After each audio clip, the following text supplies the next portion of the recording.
Stanbic Bank recently announced its profits after tax for 2022, the biggest in their history in Uganda, at 366 billion shillings and total revenue of 1 trillion shillings.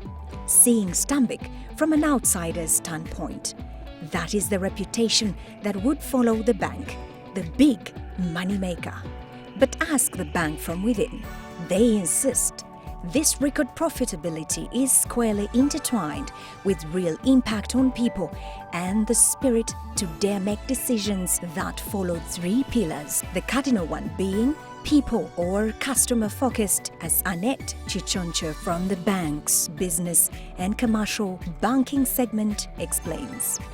During COVID, we are all well aware that schools and the education sector was one of the most affected sectors, and they were not earning because they were closed. So as Stanbic, we did participate in the credit relief measures that were put in place by the central bank to restructure loans in the sectors that were most affected. So we were able to offer up to 3 restructures to the education sector because they were not earning, so we didn't expect them to pay us back. To illustrate, this is part of a 3.5-kilometer perimeter wall for King's College Budo.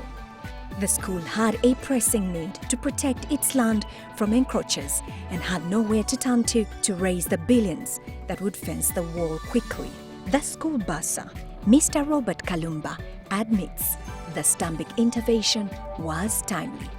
So our school, round it, is 3.8 kilometers. We had to build a wall using the loan. So as soon as we started, COVID hit. It hit and we had to continue the construction. Now that the school had its wall, there was still no income. This is where the customer-focused approach by the bank came into play to help the school deal with lack of cash due to the COVID-19 lockdown. As we were in COVID, as you know, we didn't have enough income. Hardly no income because no fees was paid. So Stanbic came in and said, no, we can grant you a 2 years moratorium so that you settle in. For Stanbic, the result of repeating the same approach, even in other areas, enlists a loyalty that will almost inevitably translate into good business. Patrick Twinamatsko, the SACCO and Cooperatives Sector Manager, attests to this. Because the funding was affordable, unlike the previous rates where they would access funding at higher rates, the funding was affordable.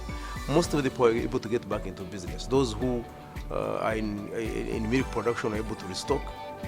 Those who are in coffee were able to buy fertilizers, and those who are in trading were able to restock their shops. Those who were in border business, which had closed because of the lockdown, were able to buy new borders and start business. To this end, for Stanbic Bank's Chief Executive Officer Ann Juko, the approach that puts the customer at the center and the result of this year are inseparable. We took a different route to say, how do we put forbearance? How do we bring forbearance into this particular portfolio? How do we extend grace in terms of the terms of the contract, whether the extensions, reduction of the actual cost of credit, or even adding in new credit into those portfolios? I'm pleased to report that distressed book of 200 billion back in 2020 has now reduced to close to 14 billion. But even at the macroeconomic level, the bank continues to play a critical role as a responsible entity that supports the development of the country. We know without a doubt that this economy is run by the revenues that we collect through taxes. So what have we done as Stanbic in that effort? First, our own. We have paid close to 270 billion in taxes as an institution in 2022 alone. But beyond that, we've also helped the Uganda Revenue Authority collect north of 7 trillion within the same period.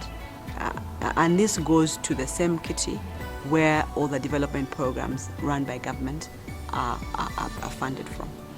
When you put people and development at the center of business, it usually pays off, Stanbic says, and it has shown up in this year's record profitability.